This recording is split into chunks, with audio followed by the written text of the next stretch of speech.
Dan tentunya selamat pagi dan selamat datang juga diucapkan. Akhir tahun, refleksi ini bertujuan merenungkan capaian-capaian selama tahun 2019.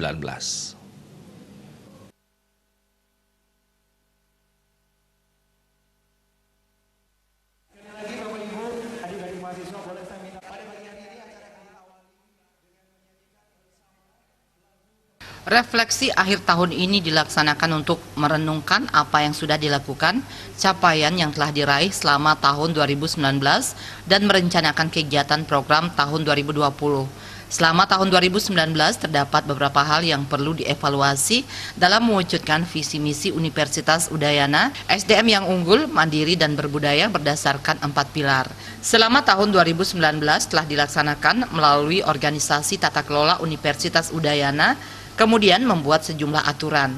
Di bidang pendidikan, Universitas Udayana akan meningkatkan kualitas SDM dengan mempersiapkan mata kuliah, sehingga saat lulus nanti mahasiswa bisa beradaptasi dan berdaya saing di dunia kerja.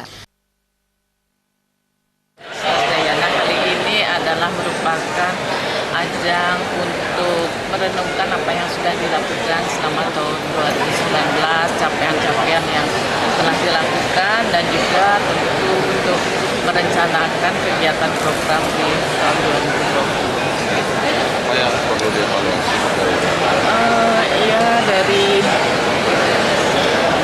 evaluasi yang kami lakukan ya untuk mewujudkan visi misi Universitas Udayana, yaitu menghasilkan SDM yang unggul, mandiri, dan berbudaya berdasarkan 4 pilar. Yang pertama adalah tata kelola kelembagaan, yang kedua adalah peningkatan kapasitas dan perguruan tinggi, yang ketiga adalah peningkatan kapasitas sumber daya, dan yang keempat adalah peningkatan fasilitas infrastruktur baik sarana laboratorium maupun non-laboratorium.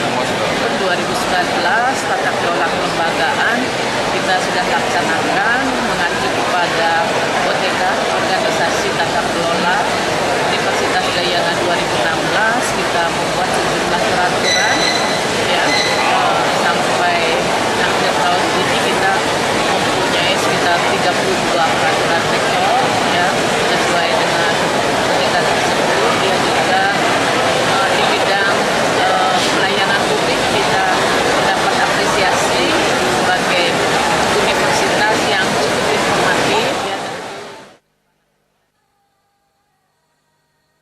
2020 ada beberapa program di tahun 2019 yang akan dilanjutkan. Terkait infrastruktur, beberapa fakultas masih memerlukan fasilitas, meningkatkan mutu pendidikan internasional dengan menyiapkan program studi yang sudah akreditasi A untuk mendapat pengakuan di tingkat internasional.